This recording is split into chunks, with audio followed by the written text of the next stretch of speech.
I hope you're doing well today. It is April 18th. We are still in 1 Samuel. Starting to wrap it up. Looks like we have a day or two left.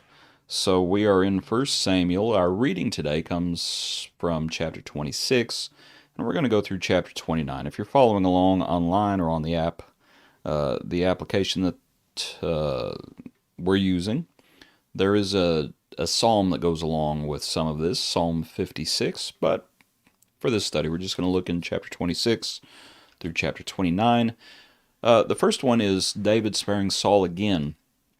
Saul is camped out, and it's not the account of him cutting off a piece of cloth while in the cave. That happened in previous verses. This is at night, and Saul's asleep. There's a spear stuck in the ground next to his head, a water jug, and those with David, I believe it is, let's see, is it, one of those with David. Abishai says, "Let me strike him dead." And David says, "Don't do that. Do not stretch out your hand against the Lord's anointed." And David once again spares Saul. That account ends with Saul and David speaking. Looks like it's from a distance. And Saul says, "I sure am sorry." Saul says, "I've acted foolishly," at one point. And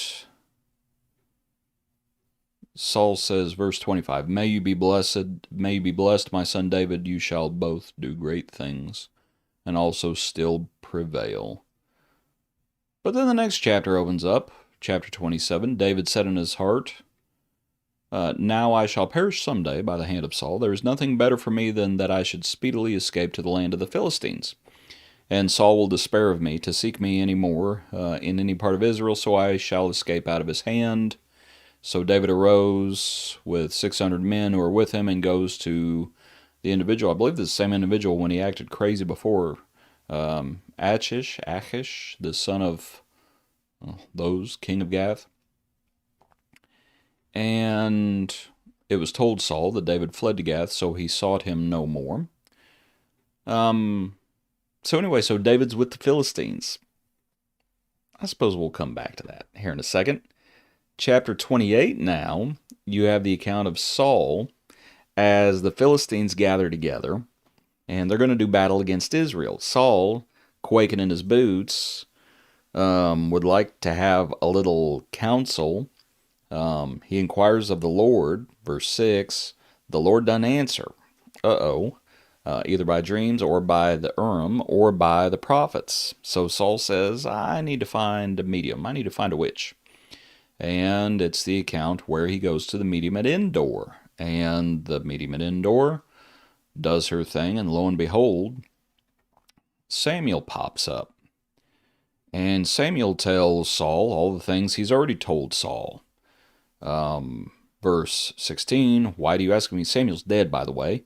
And you can tell the medium of Endor is surprised all of a sudden when her shenanigans actually work. And Samuel shows up. Samuel says, why do you ask me? Seeing the Lord has departed from you. The Lord has done all this because you didn't obey the voice of the Lord. Verse 18. Verse 19, the Lord will deliver Israel with you into the hand of the Philistines. Tomorrow your sons will be with me. You and your sons will be with me. Namely, y'all be dead. The Lord will deliver the army of Israel into the hand of the Philistines. Saul falls to the ground. On goes. And the medium offers bread, fatted calf. They feel better. They leave. Verse 29. The Philistines gathered together all their armies. Remember, David's with all the Philistines. And David and his men are in the back of the line, as it is. Well, when all the princes, all the lords of the Philistines see them, they say, what are these guys doing here? And the king of the Philistines says, well, I have found no fault in him, and he's been serving me. And they all say, you know he's killed a lot of us, right, in times past. Verse 5, Saul has slain his thousands, David his 10,000s. You know, all that happened with Goliath from Gath. And the king says to David, yeah, maybe we're going to have to let you go. You need to go ahead and go. And so David departs in the morning. Okay, let's back up to chapter 26. And for our thoughts today, we're going to consider the concept of trust. Don't don't trust, because you have a lot of deceptions going on in these chapters, and I wasn't sure really what I wanted to talk about, but it's going to end up being just don't trust, and we'll have to explain it as we go along. So let's back up to let's go to chapter 27. After the account when David spares Saul. And it's like, oh, they're on the same page and everything's going well. And David says, I don't think I'm going to go with him. Shall I perish someday by the hand of Saul? There's nothing, right? I'm going to flee to the Philistines. Wait a minute. Chapter 26 ended with, I thought, Saul and David being good with one another. And David says, no, I don't think I'm going to go with him. I don't think I'm going to trust him.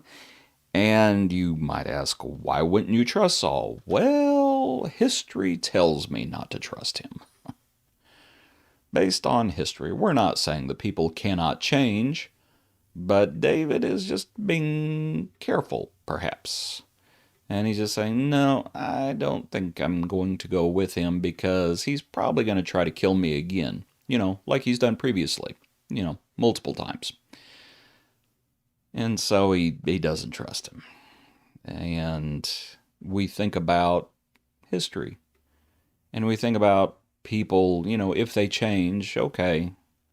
But be careful. Be careful. And David's being careful. So, what we're going to end up down to, we're going to just say this. We need to have some discernment and not be naive. And a lot of folks are just naive. And being naive, as we think about, the Lord wants us to be wise. Yes, we are to be innocent, but we are also supposed to be shrewd and have some discernment and verify facts and just don't be gullible. And a lot of folks are just naive and they say, oh, how was I supposed to know? Well, you might consider how things have gone so far. That's where I wanted to start, with history. But then the second account of deception I wanted to consider is when Saul shows up at that medium's doorstep. And when he does that over in chapter 28, well, guess what? He doesn't look like the king. He disguised himself in verse 8 and put on other clothes, and he went, and 2 men with him, and they came to the woman by night, and they say, conduct a seance for us, and all of this stuff. And when Samuel pops up, guess what? The woman says, why have you deceived me? For you are Saul.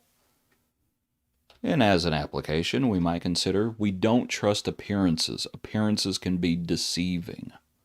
You see that concept again and again and again in Scripture. Don't trust appearances. Oh, well, it looks okay to me. Have a little more discernment. Have a little more wisdom.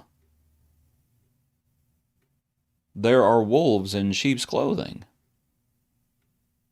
Jesus did not look like the King of Israel.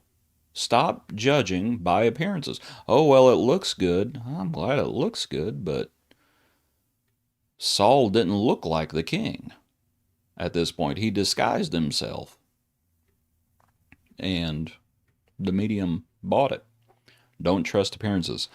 But also don't trust words. And for this one, we go back to David, and we think about David being with the Philistines. And, when all the rest of the Philistines, they say, what is this guy doing here? And the king says, to this day, I have found no fault in him, since he defected to me. Well, let's back up a little bit to chapter 27. Back in chapter 27, when David flees to the Philistines, look at what David does with the men with him. He would go up and he would raid the Geshurites, the Girzites, and the Amalekites For those nations were the inhabitants of the land from old, as you go to Shur, even as far as the land of Egypt. So he's raiding these Canaanites. He's going out, and when he attacks them, he's going scorched earth. He leaves neither man nor woman alive, but he takes away the sheep, the oxen, the donkeys, the camels, everything, and then he returns and he comes back to the Philistine leader. And the Philistine leader says, "Hey, where have you raid? Where have you made a raid today?" And David says, "Oh, I've gone against the southern area of Judah, or against the southern area of the Jerahmeelites, or against the southern area of the Kenites." And David would say, neither man nor woman alive, to bring news to Gath, saying, lest they should inform on us, saying, thus David did. And this was his behavior all the time he dwelt in the country of the Philistines. And so Achish believed David, saying, oh, he made his people Israel utterly abhor him, therefore he will be my servant forever. So when there at the end, when the rest of the Philistines say, what is this guy doing here? And the king says, oh, well, he's been a good guy since he's been here.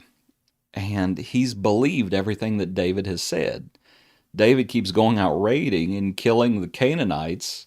And the Philistine says, who have you been out raiding today? And David says, oh, I've been, killing Jews. And the Philistine says, oh, that sounds good to me. And he believes it. And our point is simply this. David was lying. And the Philistine leader bought it. He bought what David was saying. And as an application, I simply wanted to make this application. Don't trust people's words.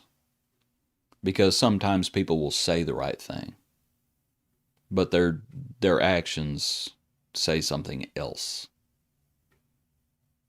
And we know what the Lord said, by their fruits you shall know them. And that's the truth of the matter. A person's actions speak louder than their words. David was saying one thing, but doing something else, and the leader of the Philistines bought it. And the other Philistines, when they're at the tail end, when David was acting like he was going to go to battle against Israel with them, and they say, what's he doing here? It's like, what do you think David's going to do in that battle? And those from the other Philistines, they say, he might turn on us. You think? Anyway, be careful. Be discerning. Don't trust. Sometimes history betrays people. Not saying people can't change, but sometimes history betrays people. Sometimes appearances are deceiving. And sometimes what people say doesn't match what they do. And so we have to be discerning. Verify. Verify. Get the facts. Anyway, hope this study's been helpful for you. Hope you're doing well. Appreciate you following along with us, and I hope you join us for our next brief look into God's Word.